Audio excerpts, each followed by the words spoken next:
Hello, ladies. Hello, gentlemen. This is the Victor Davis Hanson Show. I'm Jack Fowler, the host. You're here to listen to our star, namesake Victor Davis Hanson, who is the Martin and Ely Anderson Senior Fellow at the Hoover Institution and the Wayne and Marcia Buskey Distinguished Fellow in History at Hillsdale College.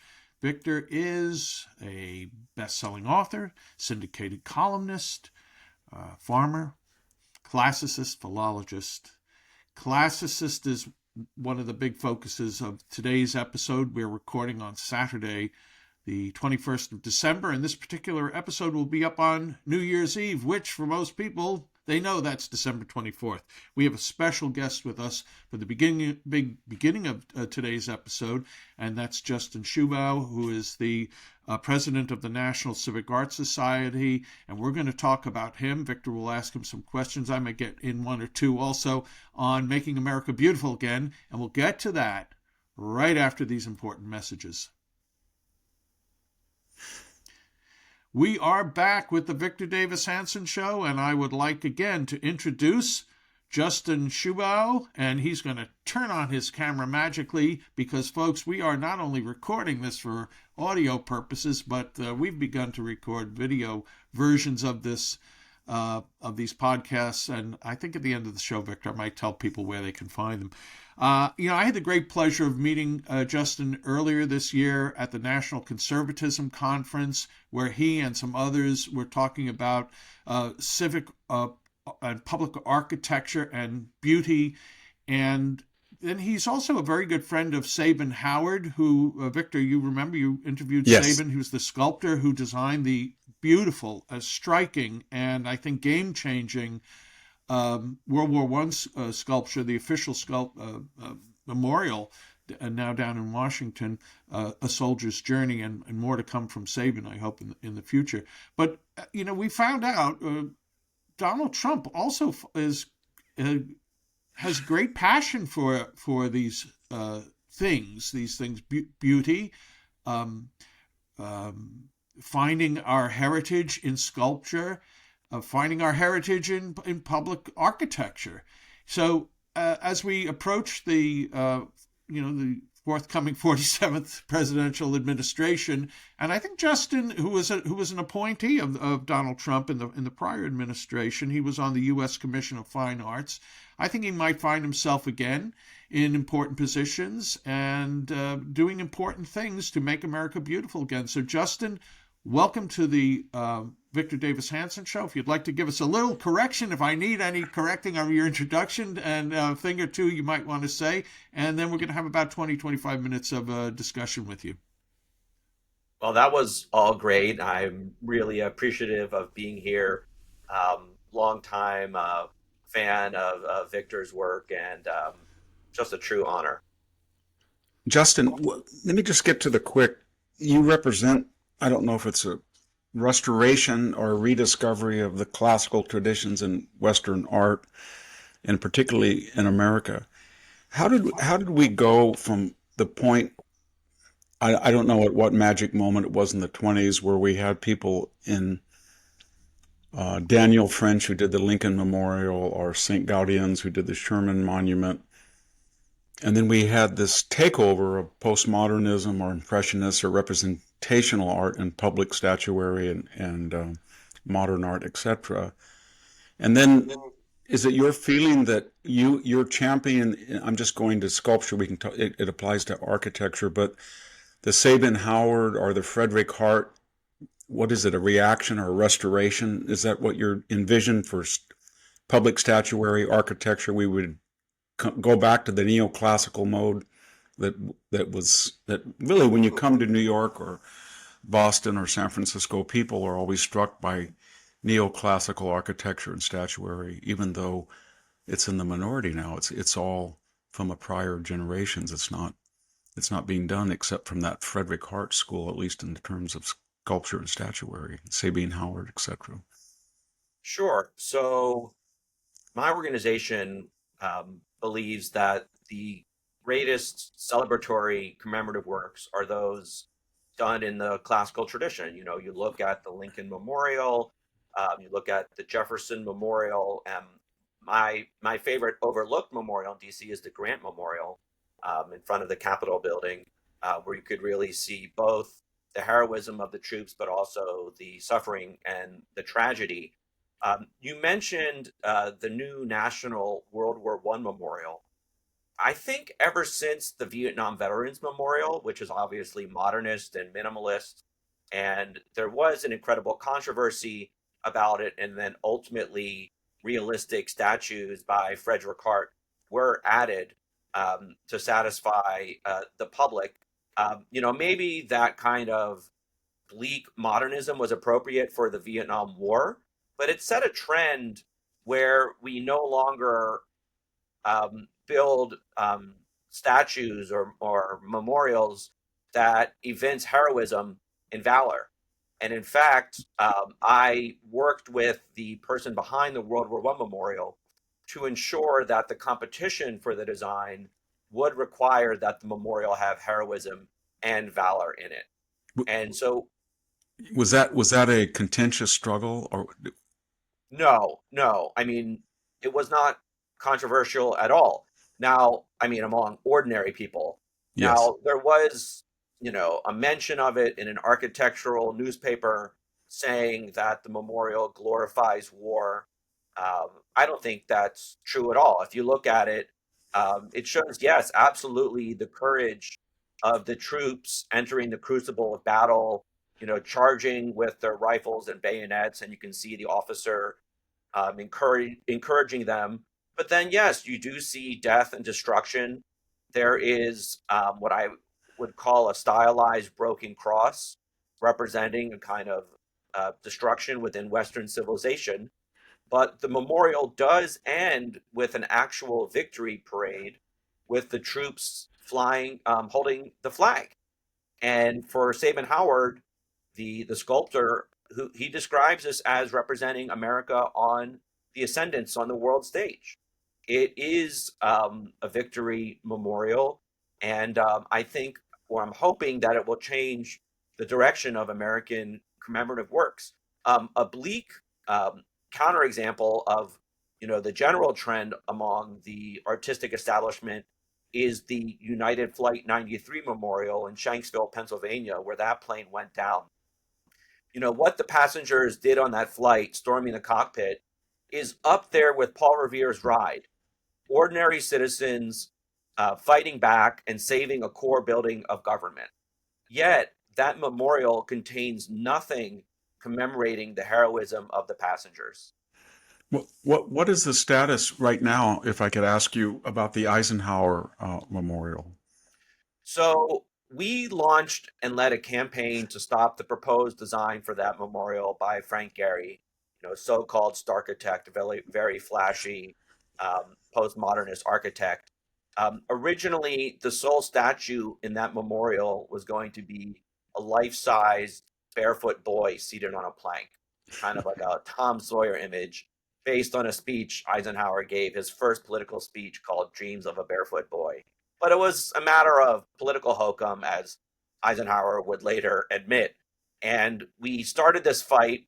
Ultimately, the Eisenhower family came out in force against the design, which is completely out of scope and scale. The main feature is this 400-foot long steel screen, or so-called tapestry, held up by 80-foot high pillars.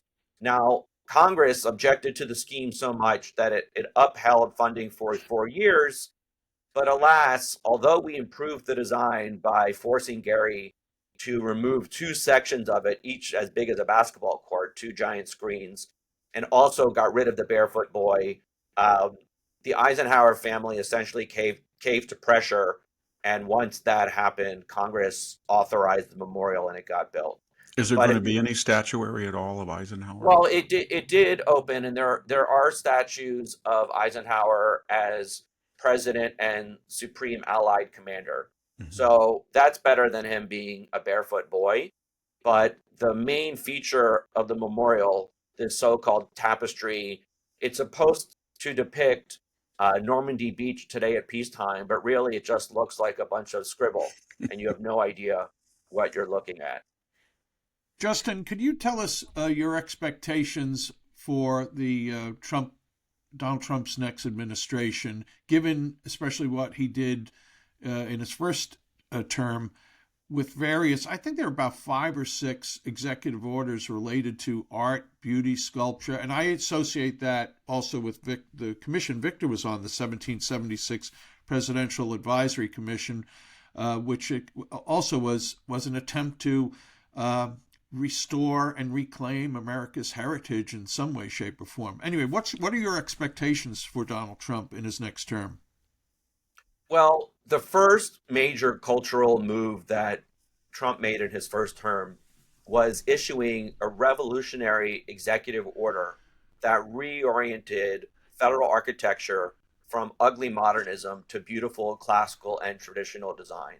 The order, which, I'll admit my organization instigated and helped draft, looked back to the founding fathers, Jefferson and Washington, who consciously chose the classical tradition for Washington, D.C. and its core buildings of government. I mean, they even had a direct hand in the design of the White House and Capitol. And Jefferson had amazing rhetoric talking about how the Capitol is the first temple built for the people. He said it embellishes with Athenian taste for a nation looking far beyond Athenian destinies. And the founders began this or inaugurated this classical tradition for American public architecture that lasted for about 150 years. But then the federal government rejected it and started building brutalist, ugly, dismal federal buildings. And in more recent years, under the current design program, has been constructing even avant-garde works that look like art projects or alien spacecraft. I'd ask people to look at the San Francisco Federal Building as one of the worst of the worst. Trump recognized this problem and issued this amazing executive order that was widely hailed. Unfortunately, almost immediately after taking office, Biden rescinded it. There was tremendous pressure from the architectural establishment, which is dominated by modernists, and then there was also opposition from cultural elites like the New York Times. They published an editorial titled "What's So Great About Fake Roman Temples?" The implication being that the Capitol building and the Jefferson Memorial and the Supreme Court are all fake because obviously those are not 2,000 years old. Now, I'm very hopeful that President Trump will reissue that order. I think there's going to be a general agenda to make America beautiful again, and that will be a key part of it.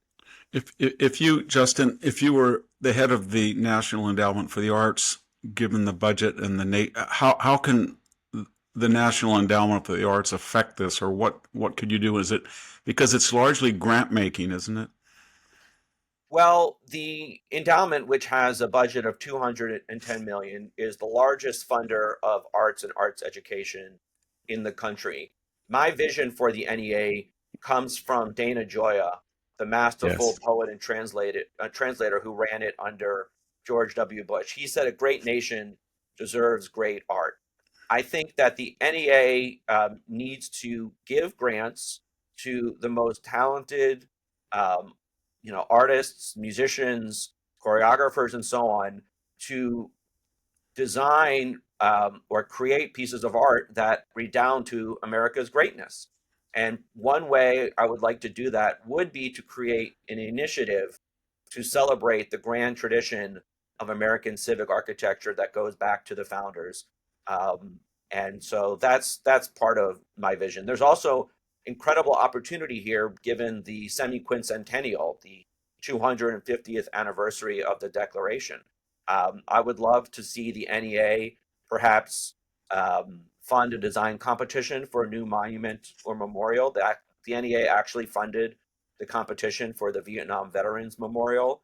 And also the NEA chairman has a role in the Garden of American Heroes that President Trump said he's going to build. And we need to make sure that the statues are done right, that, we don't get kitsch, we don't get mannequins, but that we have art of the quality of the National World War I Memorial by Sabin Howard. And in fact, I encourage Sabin to enter that competition in the first place. We need to find the talent where it is. Just because a sculpture is figurative does not mean that it's good. No, that's absolutely right. One of the things, Hills, it seems that a lot of the fuel for postmodernism or representational art, or whatever term we use, comes from the university art departments. They seem to be dominated by modernists, but I notice I go to each autumn to Hillsdale College, and there are sculptures that are arranged of Thatcher and Churchill, but especially their Romanesque new church. It was the largest church built in the United States over, I think, a 6-year period when it was inaugurated 2 years ago. But it's a beautiful building. It's a Romanesque art building, and I think it's patterned after the cathedral at Oxford. But that's very rare. Where I work at Stanford, there's a very good classical artist, John Peck, and he's giving classes in acrylics and watercolors. And I guess it's in the tradition of what the Greek artistic critic said, that you want to capture what the eye sees. That was the point of archaic art. And then in classical art, you want to see that something even better than the eye sees. It's not necessarily always realistic. It's perfection. If you look at some of the things by Meniscales or Praxiteles, and especially Renaissance art. But it's too bad, because I guess what I'm trying to grasp at, we have a public desire. There seems to be an innate hunger for that type of art that's inspirational and makes us want to aspire to greater things. And yet the artistic world is cynical and nihilistic and wants us to see things that bring out cynicism or nihilism or depression in us. And it's and that's why I'm very confident, because I think the Trump movement shows that there is this popular support for classical norms, and that applies to art and literature as well. Absolutely. I mean, one term I like to use when it comes to what kind of public art we should building is legibility. Is there symbolism and allegory and meaning that the ordinary person can understand? It's not some question mark or ink blot. These works should be making a statement or even an exclamation.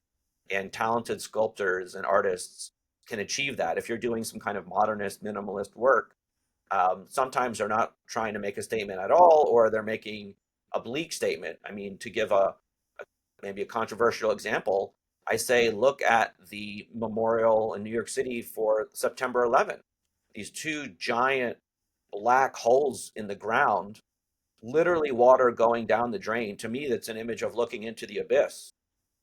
When what we could have done is build upward in the same site that the World Trade Center used to exist and build something magnificent and inspiring. But that's very often just not what we get from modern artists today. I mean, in Theodore Adorno, the Frankfurt theorist, he said there can be no poetry after Auschwitz, and I think that's summarizing a particular worldview. But I completely reject that. We do not want. What is it true, the old classical argument that rebounded in the 40s and 50s and 60s, that the first generation of modern artists at least were trained by classical masters, so a Picasso could draw, but in subsequent generations those techniques and that craftsmanship was abandoned, and so you get the impression now that the young artist who is a representational or modern or postmodern artist lacks the basic artistic skills to do classical art or classical architecture. Right. Yeah, Tom Wolfe famously said modern art is creativity without skill. You'll go to a contemporary art museum and you think, well, I could have done that. But the artist's response is, well, but you didn't. You didn't. Yes. And so they're demonstrating their cleverness, their ability to play within the art world. It's a demonstration of power. There was that recent artwork of a banana duct taped to the wall that sold for $6.2 million. That's an amazing achievement by the artist, right? What a clever, powerful, trickster, you might say. And there's no skill involved. It's conceptual art. It's about, well, I had the idea of it. It's in some ways representative, almost the kind of the end of art. Art has become so self-conscious of itself so questioning of every fundamental principle that it's ceased to exist. Hey, Justin, we have just a few minutes left, and again, I appreciate your joining us here. You mentioned before the National Garden of Heroes, and Donald Trump, I think, as he was maybe in his last week or two as president, he issued a more fulsome executive order that had over 200 figures from Arthur Ashe, Cy Young baseball, Bill Buckley, just a wide, spectrum of great Americans. So, could you give us a little more on what Donald Trump's plans were, and do you expect them to be repeated and maybe even expanded? So, sure, President Trump issued an executive order creating this Garden of American Heroes that would include many, many figures of great figures from American history. It didn't state where it would be, but I believe it referred to Mount Rushmore, and I've heard that maybe it will be located near that work. Obviously, one of the great works of American public sculpture, and it could also be, a sort of destination that people would go to see art.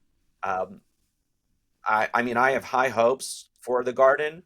I think one thing that they will start with is gathering already existing works of art, since you don't have to build them from scratch, and we can find the best that is out there. But then they will, commission artists to do the new works.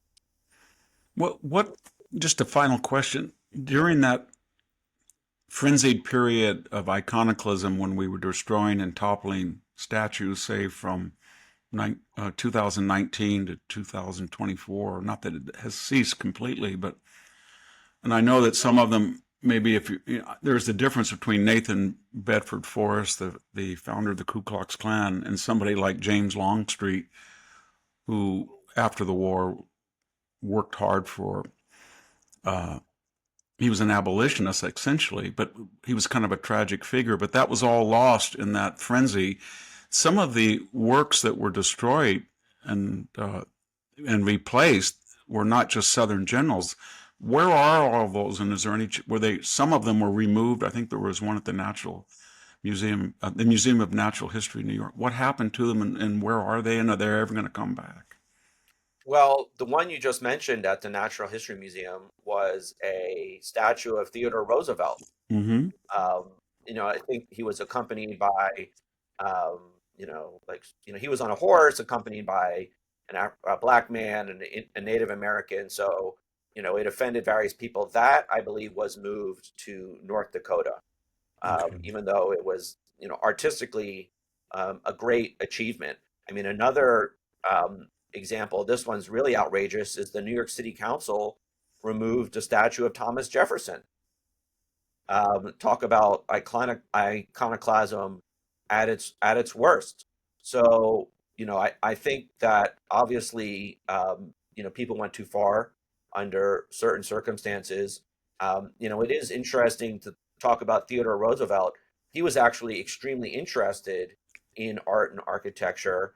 He wrote a review of the 1913 Armory Show, but he also said that a national greatness that it does not include artistic production is but a malformed greatness. And I think that's the sort of attitude that President Trump is demonstrating. I mean, great statesmen throughout history, going back to Pericles and the building of the Parthenon, have understood the importance of great art and architecture for the body politic. So I'm extremely optimistic about what's going to happen next. And it could be quick. Pericles, that was the great achievement. He completed the Parthenon in 20 years, his team of architects and sculptors. Well, if anybody's listening in the Trump transition, and I know that some people we have a great guest, Justin Shubow, and he would be the ideal director of the National Endowment for Arts. And good luck, Justin. Whatever role you'll play, I'm sure it's going to be influential and determinative. Well, thanks so much for having me. Thanks for joining us, Justin. And to our listeners, we will be back after these important messages. Hey, we're back with the Victor Davis Hanson Show. Again, we are recording on the 21st of December, and this episode is coming out on Christmas Eve, December 24th. Santa will be coming down everyone's chimney soon. Victor, a couple of things we need to talk about would, I guess, include the border wall and this craziness. You may have talked about this with the great Sammy Wink, the craziness of selling the wall. Two things that happened yesterday, newsworthy, and then Victor, we'll talk about this a little, and then on to illegal immigration in more in general. Is that Donald Trump himself filed some amicus brief, I'm not sure exactly in what court, to stop the Biden administration from auctioning off this existing wall that has, it's just sitting there rusting. And then the auctioneer today has pulled the auction of this a taxpayer-funded protection of our border. Victor, any thoughts on that? And then into broader on immigration. Well, I mean, it's pure nihilism. As I think I said with Sammy, we mentioned just a second. Biden hates Trump more than he likes the American people, because if he liked the American people, he would have said the following: the people have spoken. The wall came up in the campaign.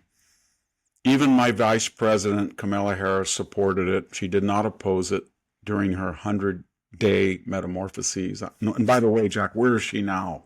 All those positions that she carved out that were not representative of her last 40 years, but she swore to us that she was for fracking, for border enforcement, for a wall. I haven't heard her. She could appear out of nowhere in the last 30 days and say, you know what? I had a change of heart during this last 100 days of that campaign, and I told you that I would stop illegal immigration and a wall. I assumed, and I was asked about it, and I said I was happy to see it built. Okay, let's build it. She's not going to do that, obviously, because she was never sincere. She was always disingenuous. But it was very cynical, because they would rather charge the American taxpayer will get hit twice on this. Not that it's a great sum, but it's emblematic. They'll get hit the fact that the materials are there for a lot of miles. They sold them for scrap or for other uses, other federal agencies, other private entities that will use it for some type of fencing, may perhaps. And then due to the Biden hyperinflation, and that included building materials, when we have to purchase the next elements of the wall, they'll be much more expensive. But I just want to talk a little bit about illegal immigration. I first started talking about this. I wrote Mexifornia 23 years ago, and it was very controversial. It was so controversial, Jack, that I had just been appointed to the Hoover Institution. And the director, John Racine, who was a saint, he was a wonderful person. He called me. He said, Victor, I got a problem. I've got a lot of open borders, free market, libertarians, and they have no problem with you. In those days, I was the first person that came in that under the new system that you had to be tenured by Stanford.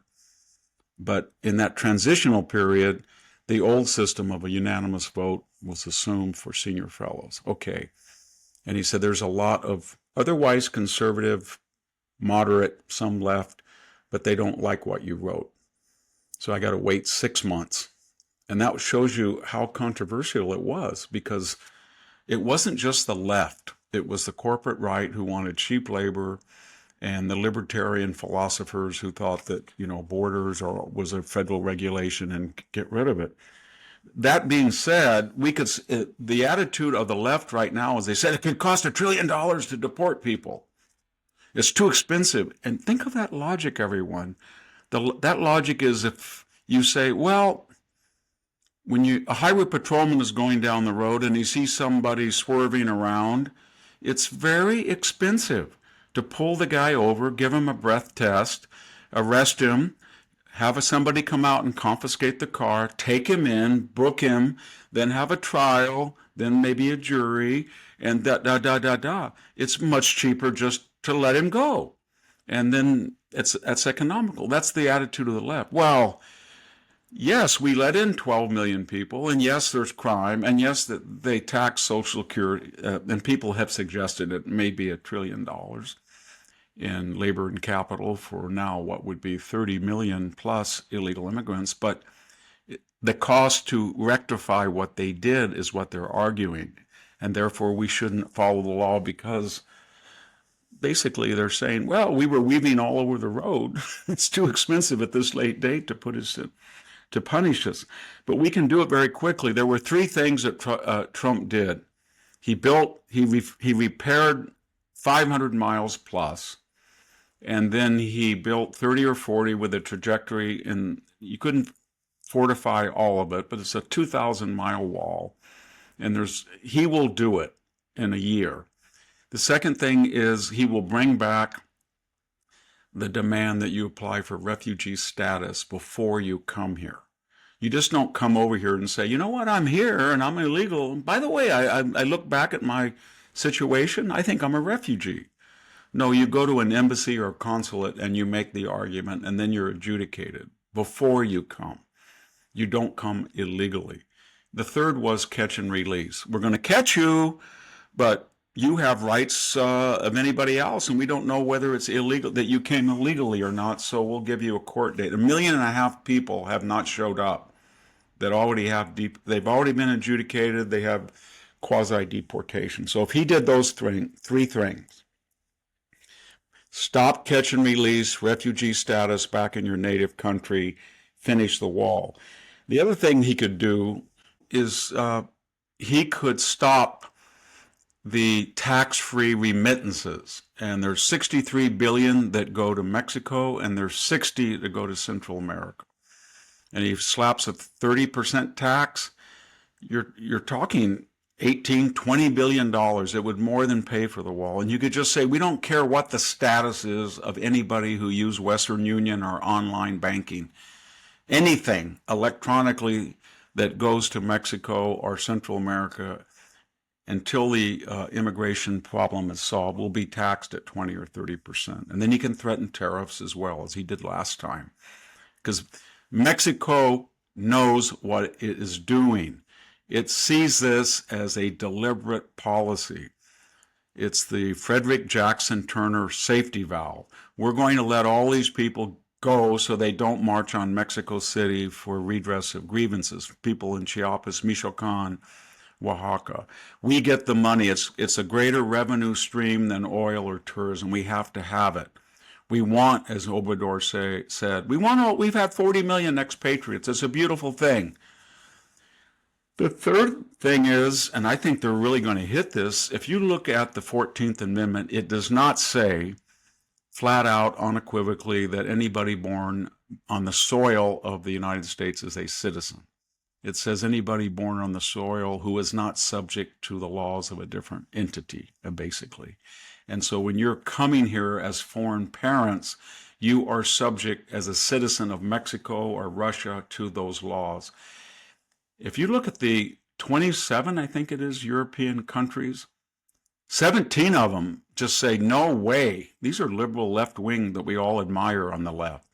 Leftists are always saying, we've got to do what the EU does. They don't allow anchor birth. And the 10 that do, I went back and looked at this, they require all sorts of things. That at least one parent be a citizen or a naturalized citizen. Or they apply in advance that they know they're going to be in a foreign country when the baby, it's just completely different. And those are the most liberal. And they would be considered conservative. I think there's only 3 countries that have this anchor baby clause. And if we stop that, believe me, we would remove an enormous incentive of people coming here deliberately to have a baby so they could anchor relatives, etc. The other, I think it's really important, is that the deportations, they have iterations. So the first deportation, easy, 500,000 felons. We know that. Everybody will love that. The next, 1.5 million felons. No, excuse me, 1.5 million, the next one. These are people, as I said, they're not felons, but they have already been adjudicated and found to be here unlawfully and either didn't go to their deportation hearings or refugee status hearings, and they're subject to immediate deportation. That's 2 million. The third, I think, is politically viable. Those are people who are able-bodied, not working, on public assistance, state, local, or federal, and have only been here, say, been here less than 5 years. That would be 3 or 4 million. The fourth iteration would be easy. Those would be people, and Trump had signed that order. Remember, Jack, about terrorist people from countries that sponsor terrorism would not be given visas?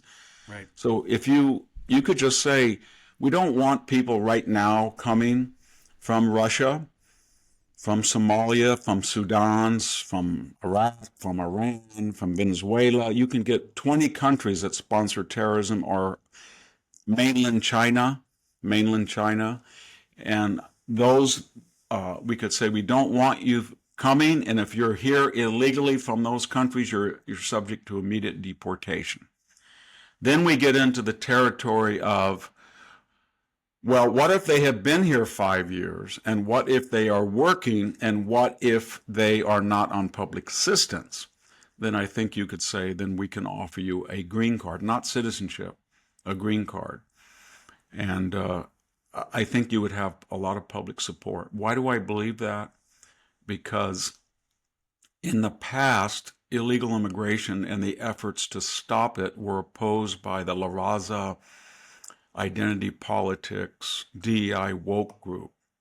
And they said this was racist, or it's Mexico has claims on the American Southwest, etc. But when you talk to Hispanic communities today, and this was evident in the last election, they are at odds with their bicoastal university media political elites. They're at odds because these people coming there's two things about this immigration that's different and makes it politically toxic for the left. Number one, they're coming in huge numbers, and they are not going to Malibu, or as we've seen, Martha's Vineyard. And they're not going to Maui. They're not going to Kalorama or one of the 4 Obama mansions. They're going in the Rio Grande Valley. They're going to Fresno County.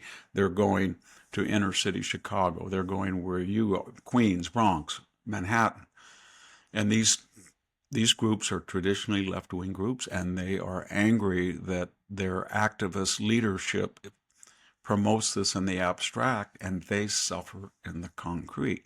Right. The second thing that makes this politically viable, and I think Trump will be able to do this politically, is half these people, I would call them the Biden illegals, half of the Biden illegals are not coming from Mexico. And I think about 40% are not coming from Latin America or Mexico.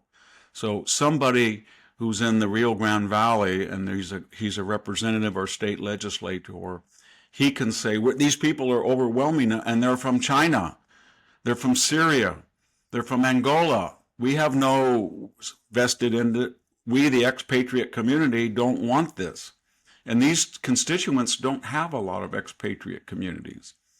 So I think it'll be politically viable. I really do.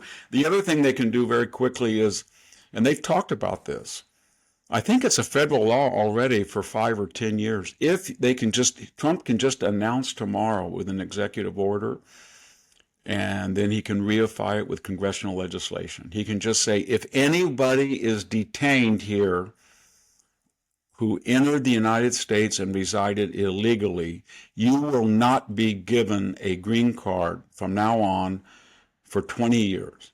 You will never be able to come in the United States legally for 20 years. So we want to warn all of you who have not been detained, all of you who are under the radar, please go home and apply for legal visa cards or legal green cards or work cards or student visas, because when we take office or when we set this policy, the clock is ticking. And if you are apprehended, you will never be allowed to apply for a legal green card. That would set off a gold rush in the opposite direction. Well, that sounds like an exceptional, almost a 10-point plan, Victor. So I hope it is, because I think that Tom Homan and Yeah. Christy Nome and all these people, they're the right people. And you have to be inured to criticism. And let's remember, 62, I think before the election, I saw some polling numbers, 62, 65, somewhere in there, percent of Americans favored deportation, just a deportation, like yes, get rid of all the illegals. So that is a great political number to work from. Victor, before we move on, I just need to take a moment for our sponsor, Quince, and I need to remind folks, there are 12 days of Christmas, right? We're not going to sing the song, but there are that many. So if you're still looking for the perfect gift this year, well, I found the perfect spot for timeless gifts made from premium materials. You've got to check out Quince. Quince let you treat your loved ones and yourself to true quality at an affordable price, no matter what you're looking for. All Quince items are priced 50 to 80% less than similar brands. They only work with factories that use safe, ethical, and responsible manufacturing practices, and they use premium fabrics and finishes for that luxury feel in every piece. Gift luxury this holiday season without the luxury price tag. Go to quince.com/Victor for 365-day returns plus free shipping on your order. That's Quince, QUINCE.com/Victor to get free shipping and 365-day returns. Quince.com/Victor. And we thank the good people at Quince for sponsoring the Victor Davis Hanson Show. Hey, Victor, I'm betting, and I hope what you've just gone through with us, we will see that in some form of writing by you. But there's another piece you've just written. It's up on your website, The Blade of Perseus, victorhanson.com. You've written this. This is your essay for American Greatness. Are the years of madness ending? I strongly encourage our listeners to check it out if they haven't already. Victor, it's a terrific piece. Would you give us a little rundown on what it's about? Well, this election was a mandate. As we've talked before, very rarely have Republicans done the following: won the popular vote by a clear margin, won a very clear majority in the Electoral College of 312 electoral votes, and then entered office, as they will in a month, with the White House, small but nevertheless a speaker who is a Republican in the House, a small majority, they own the House, a wider majority in the veto-proof, they cannot, not that they have 66, but the left will not be able to veto things.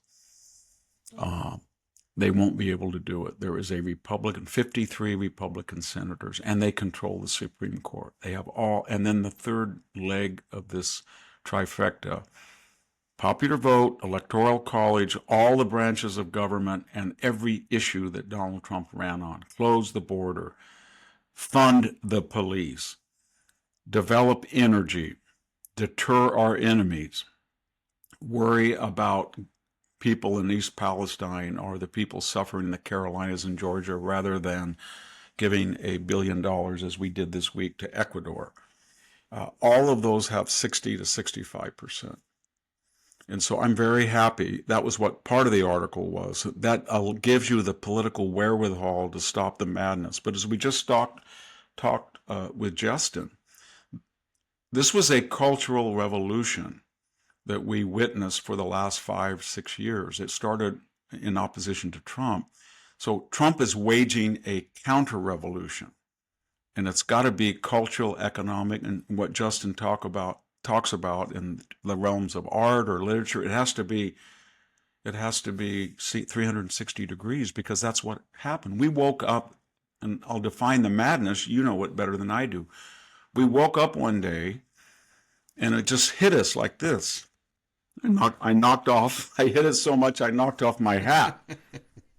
But we woke up, and there were 3 genders, 3 sexes. Not that 0.0001 historically have suffered from gender dysphoria, but now that was a civil rights movement, and people who thought that you should treat people with tolerance and kindness and equality and parity that suffered from gender dysphoria. No, that was different. This was a category where biological males had a right to dress in your daughter's locker room. I'm just taking the most egregious example. And then we were told that we were going to change names. We were going to rename buildings, topple statues. 1619 was the foundational date of America, not 1776. We were told that it was archaic, ossified, passé to vote on election day. Suddenly we were told 70% of the electorate through early balloting and mail-in would not show up on election day. And by the way, the error rate, rejection rate would go by a drop by a magnitude. We were told that the military was a social cultural organization, and it was going to be on the tip of the spear of providing abortions and resistance to this anti-abortion craziness. That's what we were told. It was going to have transgendered issues, indoctrination, and we were going to focus on the three pillars of white privilege, white rage, white supremacy. I'm quoting Lloyd Austin and General Milley. And we lost 45,000 soldiers. And then it was just everywhere, every element of our life. And so then this rejection came in, and now Donald Trump is saying the madness is over. We're going to fund buildings that look like classical, beautiful buildings. We're going to have art that looks like what our eyes see, not just trickster stuff that we just talked about. We're going to see we're not going to rename buildings anymore, at least not for the next 4 or 5 years. We're looking at the universities in a new way. We're saying the Claudine Gays of the world, you're not going to just institutionalize anti-Semitism. You're not going to say that plagiarism is okay for me, but not for thee. We don't have to honor the First or the Fourth or the Fifth or Sixth Amendment on campus. Yes, you do. You do because you take federal funds. You take a lot of federal funds. We're not going to weaponize the agencies and the bureaus anymore. In fact, we're going to go one step further as counter-revolutionary. Donald Trump is going to say, you surveilled Kash Patel. You tried to destroy him along with Devin Nunes. He has been a public defender. He has been a prosecutor. He has been an investigator. He has worked for the Senate. He's worked for the House. He's worked for the executive branch. He, the victim of you, is going to run you. Same thing with RFK, Tulsi Gabbard, Jay Bhattacharya. You went after these people, and these are the people we trust most to stop what you're doing because they've been victims of it. So this is a counter-revolution against the DOJ, the IRS, the CIA, the FBI, and the Pentagon, all of which have been part of this crazy cultural revolution. So I think that Trump and the people around him see this. It's not just George H.W. Bush comes in and he takes over from Reagan, and then he loses to Clinton, and then George W. Bush comes back and stops Clinton. No, these people were not even Bill Clinton. They came into the White House first under Obama and then under Biden to change the very nature of America in every conceivable fashion. And to redress that grievance, you have to do the same thing. And you have an advantage because you're not saying that you're trying to destroy things. You're trying to restore and save and preserve the work of prior generations. Most of them were better than us, to tell you the truth. We need to get over this idea that we in the present can use our values and go back and judge, condemn, execute people of the past who had no, when they had a cataract, they went blind. When they got an infection, they died. They had no sewage. They had no electricity. They had no cars. Most of it was just a struggle to live one more day. And we, in our decadence and lush leisure and affluence, then from the part are condemned. Now, we're not going to do that anymore. So I'm really excited for the first time, really, in my adult life. I like George W. Bush. I did not think that he was going to, with no child left behind or a lot of the stuff that he allowed, I don't think he was he was a political reformist. I don't think he was looking at the entire cultural milieu. Right. And I don't think that John McCain was, and I do not think that Mitt Romney was. No, they weren't.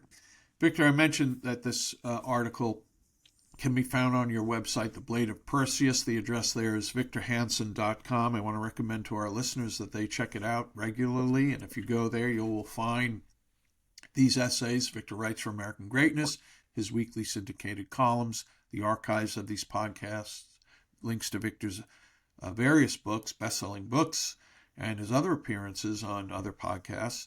And then you'll find Ultra articles, which you need to subscribe in order to read them. Victor writes 2 or 3 of those every week. The current series he's working on is called Turning Points on the Road to Trump's Election. Terrific stuff. $5 a month gets you in the door, and $50 discounted for the full year. That's The Blade of Perseus, victorhanson.com. Victor, I sure hope the efforts to crack down on the universities have broader consequences for the students there. Here's a headline from the New York Post article the other day. This has to do with the murderer, Luigi Mangioni, who murdered the head of the CEO of United Healthcare. Maximilian Meyer, who is a student at Princeton, wrote a piece for the Post, an op-ed, Why My Ivy League Campus is Rooting for Luigi Mangioni. And here's just a quick little glimpse from it. The Emerson College poll found 41% of voters aged 18 to 29 saw Thompson's murder as acceptable, while just 40% found it somewhat or completely unacceptable. But here at Princeton, a poll of nearly 1,500 students on the Fizz, I'm not sure what that is, social network, revealed that 25% found Mangioni's action completely justified, with another 22% saying Thompson's death was deserved. Only 13% managed to say the killer was purely in the wrong. This is what is the mindset of today's Ivy Leaguers. Any thoughts on this, Victor? Yeah, I have a lot of thoughts. I say I want to be very careful what I say. I spent, I'm 71. I've spent 50 years defending the university and the importance of a college education, the importance of learning literature, art, science, math at a high level beyond high school. I'm the way that it is practiced now, at least at the elite level, I don't believe that anymore. I believe that you get those statistics at Princeton either for 1 or 2 reasons. You self-select people who have lost their moral bearings, and they look at Princeton or Stanford or Harvard or Yale as places where they can come and be lectured to and accommodated by similar people who have lost their moral bearings, with the caveat, or I shouldn't say caveat, the advantage that you will get a cattle brand Harvard degree, and that will be entree into riches and career. Or they come from all over the United States, and they come as first-year students, and they end up being morally and mentally and intellectually corrupted and brainwashed. And so whatever it is, they're not mutually exclusive. They are turning out people for whatever reason that are harmful to the body politic. They're amoral. Anywhere you get close to 50% that would approve of a person on a video taking a firearm out and shooting them. And then there is all this hypocrisy. We just had a tragic shooting in Wisconsin. And the fact that we don't know much about the shooter tells, and I don't know what the shooter was, but at a Christian school, but anytime in America, it's the Ann Coulter rule. Anytime in America when you're not giving the normal description of the shooter, you should assume that the left feels that shooter had some justification because she was part of the victimized binary. I don't know what that means in Wisconsin, but we'll see. But the point I'm making is, as soon as that happened, they were calls for gun control. Here you have an example of a guy with a pistol that he printed out, parts of it at least, that were not metallic, and he's shooting, and there hasn't been one person who said on the left, oh my God, we've got an assassin, and he shot this person. We've got to stop virtual printing of gun parts. Let's stop. Because the left always wants to outlaw stuff. They don't. It's almost like they're glorifying guns. And then the second thing, this guy was a product of the upper 1% as defined by income, money, privilege. Where are the people saying he is a beneficiary of white privilege? The person he shot came from the lower middle classes, worked hard, did well in school, pulled himself up from the bootstraps, and was running a large company. And that large company was functioning in a Obamacare environment where the government came in and controlled things and limited competition. We know that in every other realm of economic activity, that means higher cost, more regulation, more burdensome regulation. So this person basically is angry that the healthcare system doesn't work like it did 15 years ago before he and his supporters voted for people who put this system in. Then he uses a firearm, and it's oh gosh, I forgot, Jack. It's one of the biggest sins you can commit. It's a ghost gun. He created it so it's not registered. That is the greatest sin of firearms abuse, and you hear nothing. I thought that Elizabeth Warren said, we've got to stop all ghost guns. Look at this. Instead, she got out and tried to explain why she could understand that people were sympathetic to him.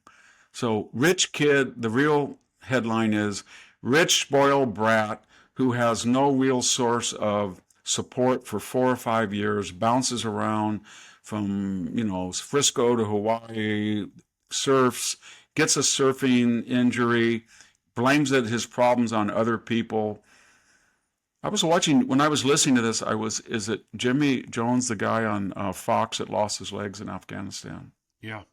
And they were reporting this, and I just looked at him, I thought, how much pain and suffering did you have to endure for double amputations? And you did all that for your country, and I have never heard a bitter word from him.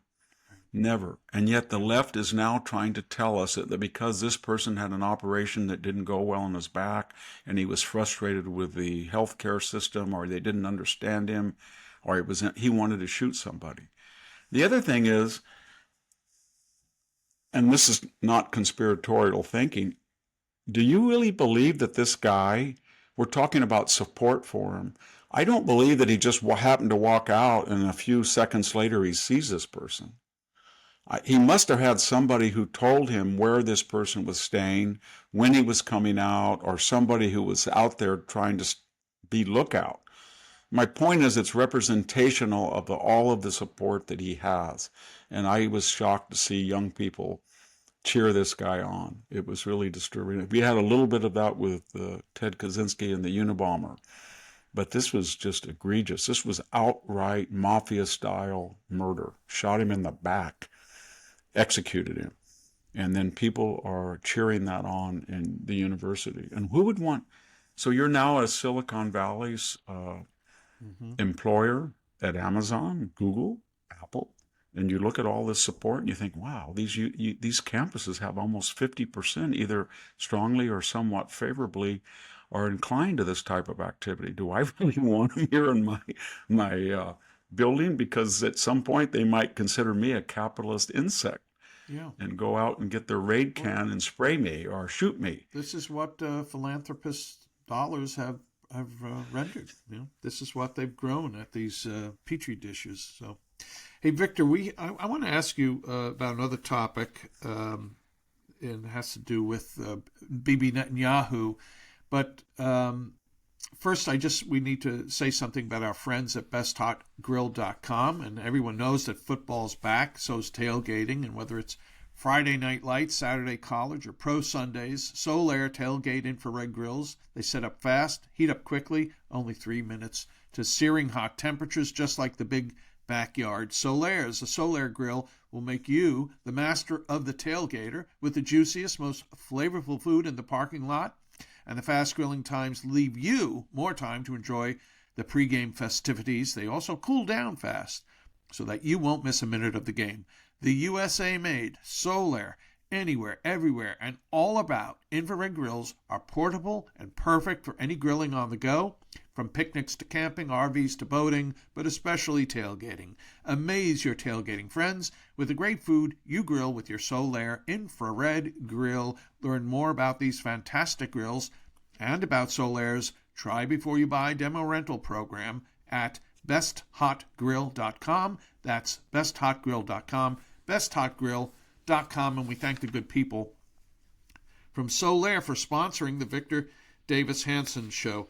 Victor, we're going to get to Christmas after the we take one more break, but I just have to ask you about, I'm going to call him my old friend, Radek Sikorsky. Radek wrote for National Review when I first was there, and when I was a congressional reporter over 30 years ago.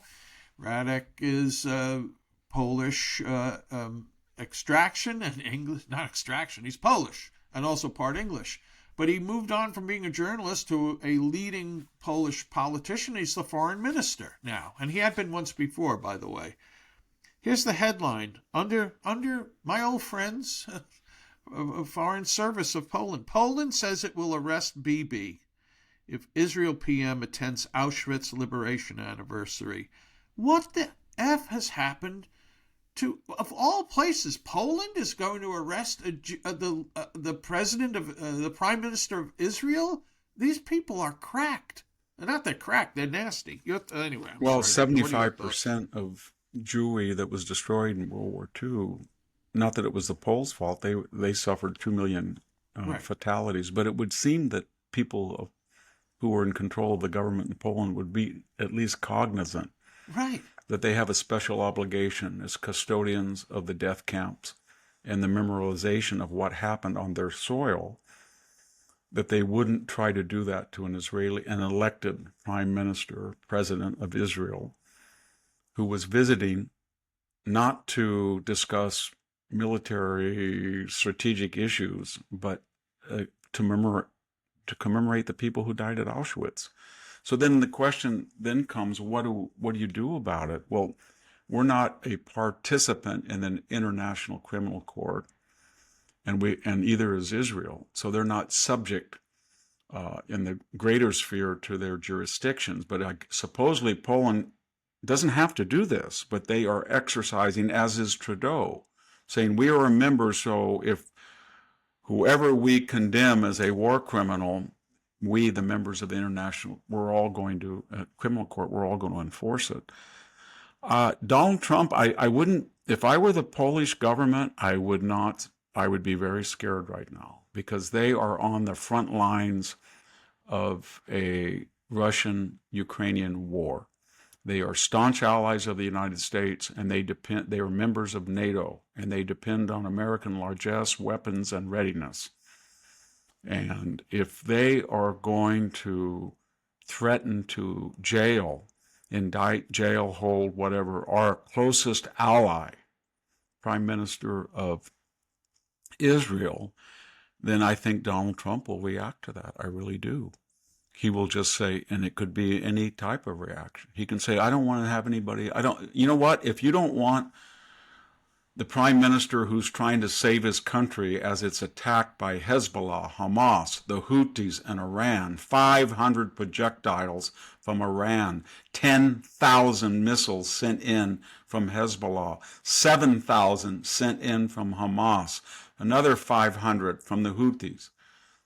And they are, after October 7th, they are fighting for their very existence. And if you don't see that, and you want to jail the person who was a government, the prime minister whose country was attacked, then just don't come here for a while.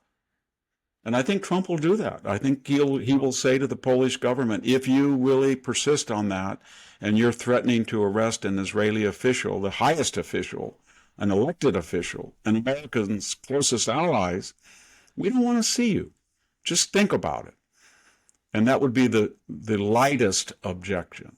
And I think they're really crazy. I don't think they understand Donald Trump. He didn't care. He doesn't, if he says something like, I don't want the Polish foreign minister coming to the United States till he sobers up, and somebody comes in, Mr. President, I'm the Secretary of State. This is not very sober and judicious. It's fine. Get out of here. You're fired. that's what he will do. And he will get the support. Same thing with Trudeau. Trudeau said that he would arrest Netanyahu. Yeah. Okay, well then, don't let him go. Justin, just stay out of the United States. You're going to you're going to be out of power anyway, and then you're going to be a non-entity. But for these vanishing months in which you're control of Canada's destiny, don't come in the United States. If you can say people can't come in your country that haven't done anything, and they're our closest ally, and you're saying that they don't have a right to come in your country, and I shouldn't say that. Canada, like Poland, is not saying don't come here. They could say that. They can just say, you know what, it's very tense, we don't want you to come here. They're saying we're going to arrest you if you come here. And I think that we have to tell people that we stand for things. And I would just say to Trudeau, don't come to the United States as long as you have that order of arresting Netanyahu. Just don't come. And I think they'll make, everybody says Trump can't do this, can't do this. He did this with Obrador. He just said, if you're going to greenlight millions of people here and your cartels are killing 100,000 people and you know what you're doing by laundering the profits, the cartels are on your soil and you know it, and half your government's corrupt and you're buying Chinese product, maybe we just won't have NAFTA for you. How's that? And that got their attention. And I just think that one of the reasons we saw that at the Notre Dame Cathedral, that greeting of the returning president-elect, and everybody was like a mob fighting to touch him. I've never seen anything like it. And it was because they know that when he comes in, he's going to beef up the military, he's going to deregulate, he's going to invite capital, and there's a very good chance that the American economy, military will be preeminent as it was in the past by the time he's done. And that means it's very strong. And more importantly, people like the Canadians or the Poles or the Japanese or the Australians, they know that if they get into trouble, it won't be, we'll fly you out. A Joe Biden-esque, hey, Mr. Polish foreign minister, if Russian invades, it'll depend on whether it's a major or minor Russian invasion, whether we help. And by the way, they're already in your country, we'll fly you out. Oh, we're going to put a hold on offensive weapons to Poland. Remember, that's all the things that Biden did. He put a hold as soon as he came into office, he put a hold on offensive weapons to Ukraine. Then he said his reaction would depend what the magnitude of the Russian invasion.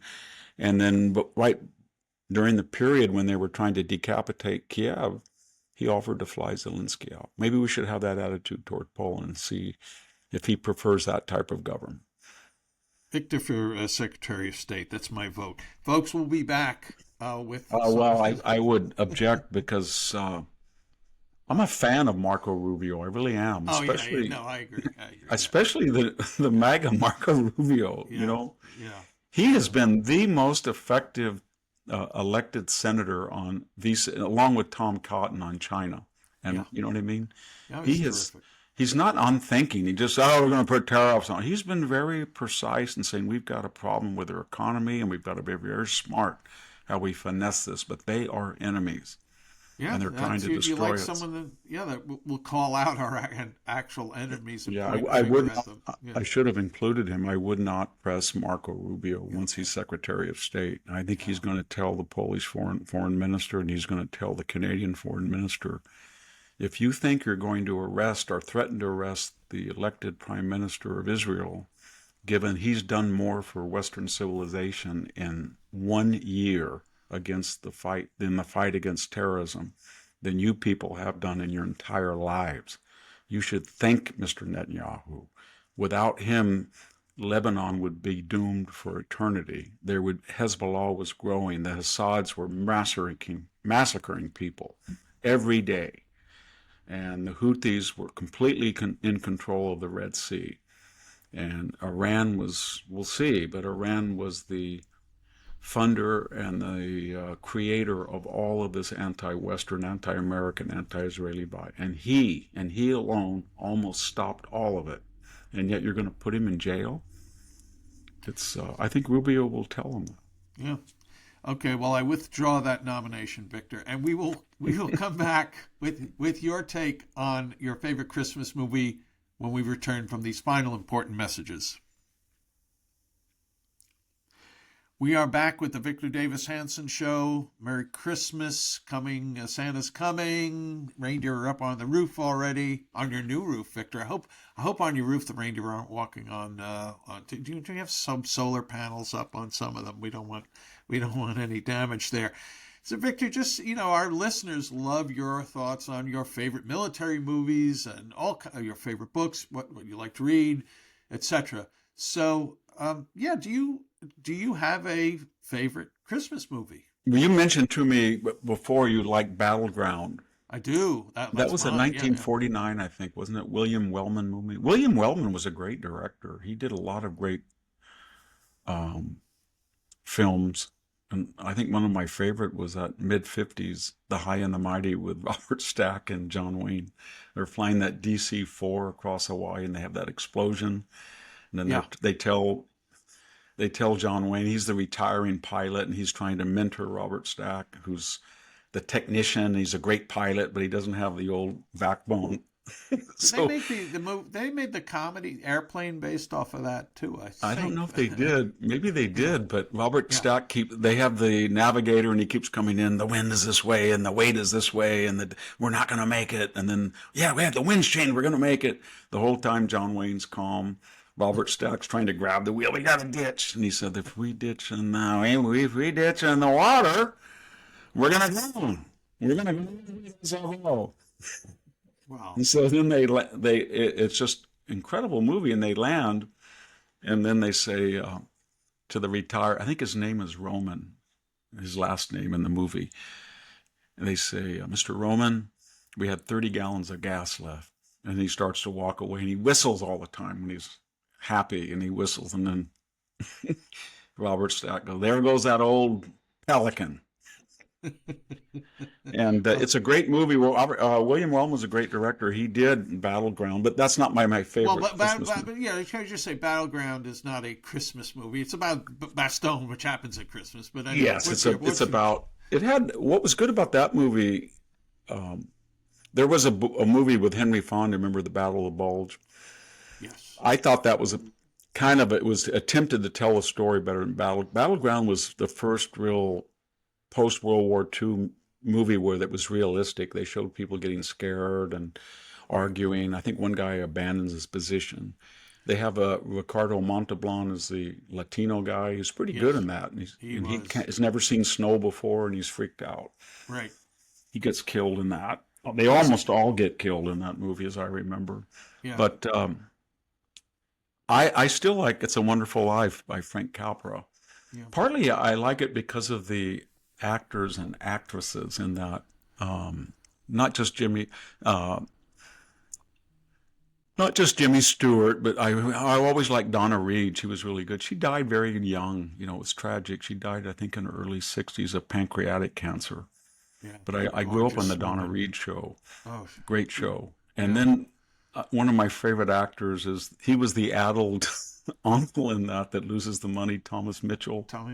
Yeah. Remember, he was in High Noon. He was the guy that was the mayor, and he comes in and praises Gary Cooper about how we have to help him. Right. Gary Cooper starts to smile and, but I think you better get out of town and all our problems vanish with you. He was the drunk doctor in Stagecoach. He was the father in Gone with the Wind. He was. He was many of the classics. Yeah. Another great actor was Lionel Barrymore as Potter. Yeah. He was just wonderful in that movie in a very sinister way. He was supposed to epitomize the heartless small town. I grew up in a very small town. Similar, and there was always one or two people in these small towns that, you know what I mean, that owned everything. Right. They were the city attorney. They ran the funeral parlor. They had the only law firm.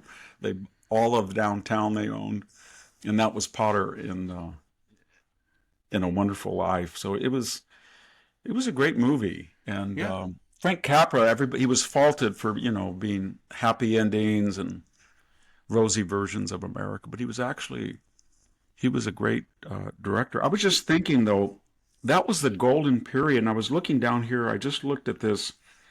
If you look at those films right after World War II, Jack, and I'll just take the year after, 1946, the best picture was The Best Years of Our Lives. That was a William Wyler, great.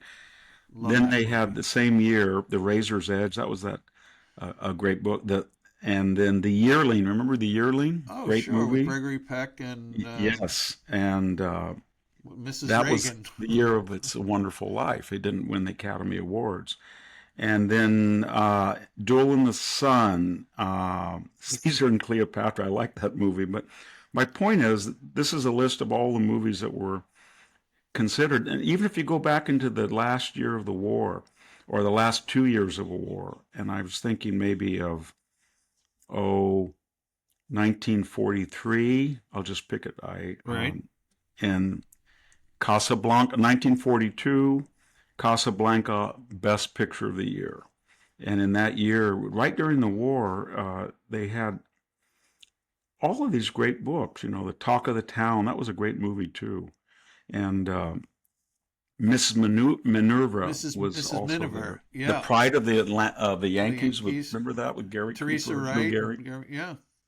So I know that it's nostalgic and romantic, and but there was something about movies in the 1940s, all the way through the 50s, On the Waterfront, High Noon, all of those great movies. And then there was a reaction against them with the anti-hero. And these were great movies too. The reaction to those, the Wild Bunch, Butch Cassidy, everybody loved those movies, even if they were violent. But then something happened. I don't know what it was.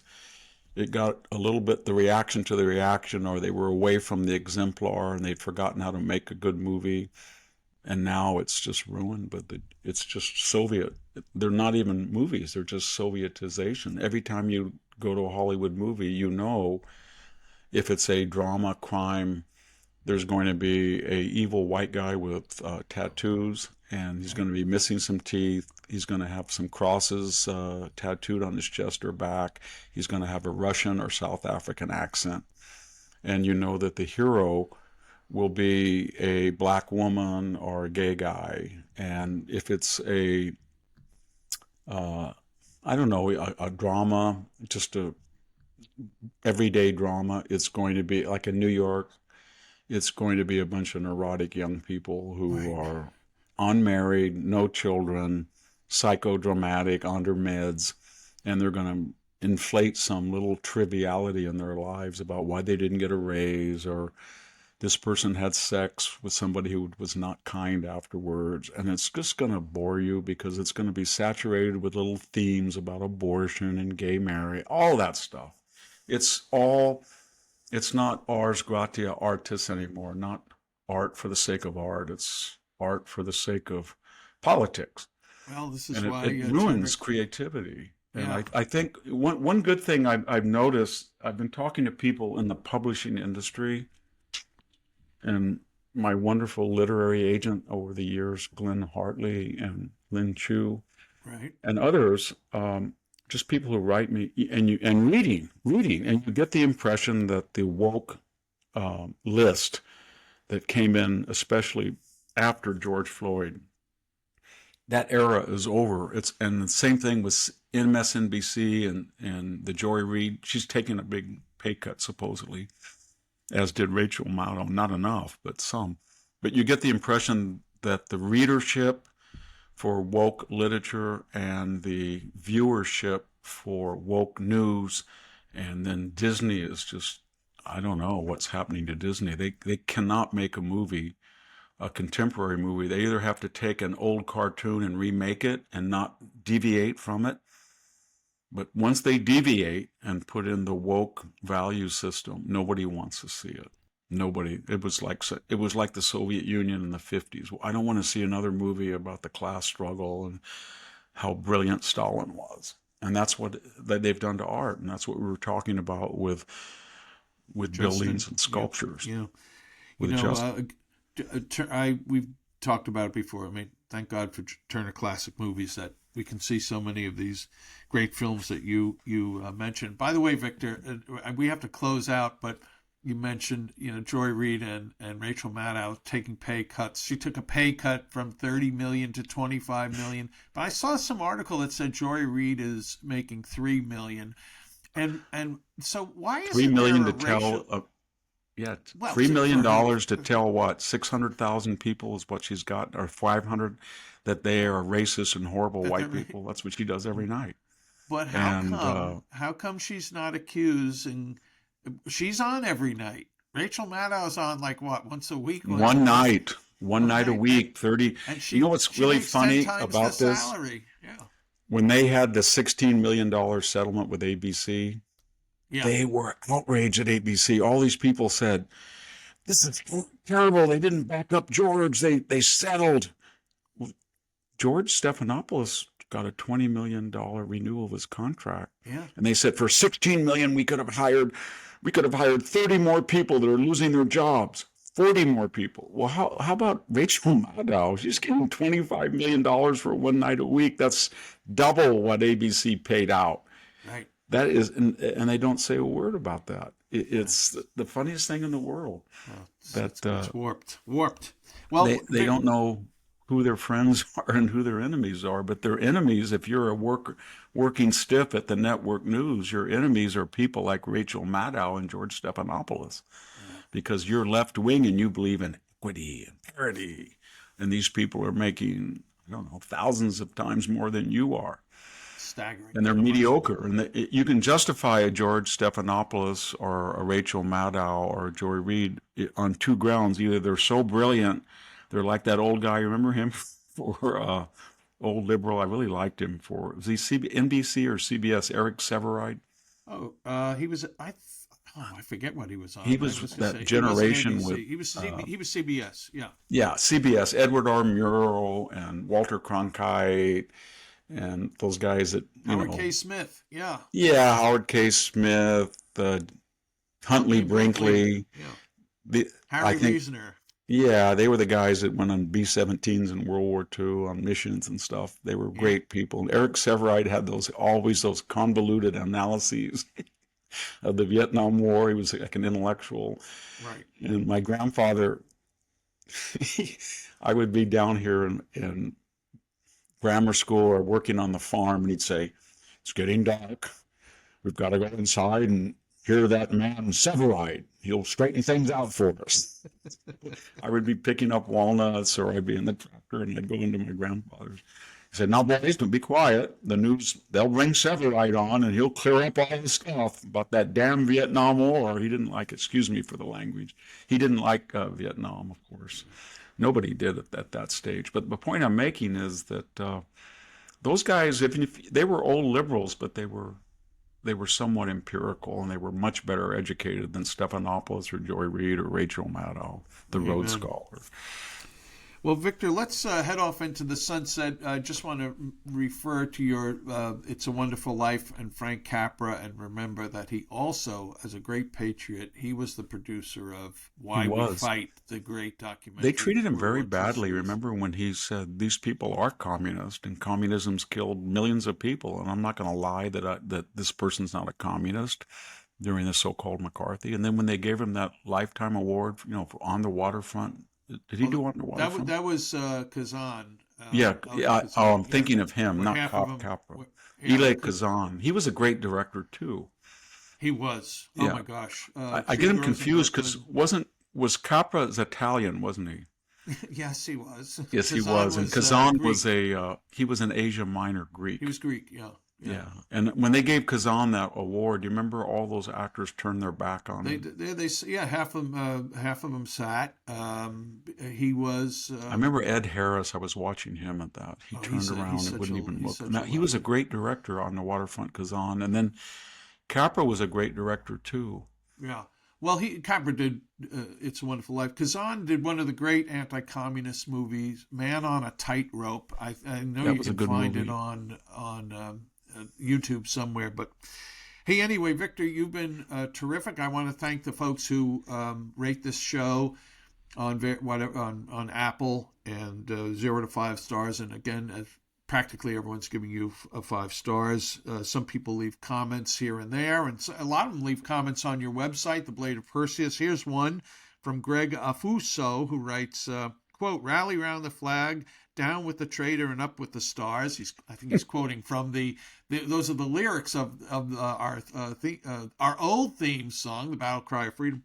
"I feel like we just fought and won a civil war, albeit a cultural one. If we are vigilant and smart about it, we can have 12 years of peace and prosperity from the next attack on Fort Sumter." Thank you, Greg. I want to thank folks who go to civilthoughts.com and sign up for the free weekly email newsletter I write. I just did this Yes. yesterday. I did Megyn Kelly and Mark Levine, and they were so upbeat and buoyant about the election. And even Eeyore, I'm no longer Eeyore, I'm Smiley Vic. You know what? I've been very upbeat, and I'm amused by the whole thing. The people that are in mourning, and I like Trump's attitude now. He's almost like he's an Olympian. You know what I mean? Reserved now. Except he did do that Chris Christie. Did you see that eating a hamburger? Oh my God! The drones. Yeah. Well, I won't mention that, but otherwise, you just did. He's become an Olympian, and that's great. And well, I really like the idea. They hate. I'll just finish. They hate Elon Musk now, and they think he's running the country. And I heard Van Jones go off on him. This is a millionaire. We don't know who's running the country. And I'm thinking, okay, you told us for 4 years that Joe Biden was fit as the fiddle. He was there, and you knew that he was senile when he ran, because you know Barack Obama. Barack Obama said to Joe Biden, "Joe, you don't have to do this. Don't run." And you sat there and didn't say a word when we didn't know for 4 years who was running the country. And as far as billionaires go, Jeff Bezos gave you $100 million, and you took it. And you can give it to charities, or you can spend it on yourself. I won't ask you the ratio of charity to personal consumption, Van, but you have no moral or rational right to get up. Or logic, I should say. You have a right to do whatever you want. But no logic to get up there and blast Elon Musk when your candidate outraised Donald Trump 2.5 to 1 and got almost double the number of billionaires than Trump did.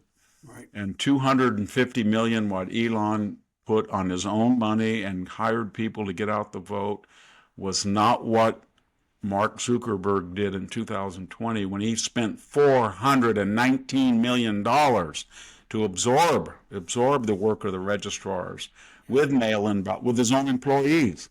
So I get so tired of this hypocritical sanctimonious these people. Well, more power to Elon. Amen, brother. All right, Victor, I'm going to wish our listeners a Merry Christmas and a Happy Hanukkah, which I believe starts on Thursday. Thank you, Victor. You've been terrific. God bless all. We'll be back soon with another episode of the Victor Davis Hanson Show. Bye-bye. Thank you, everybody. Okay. You want...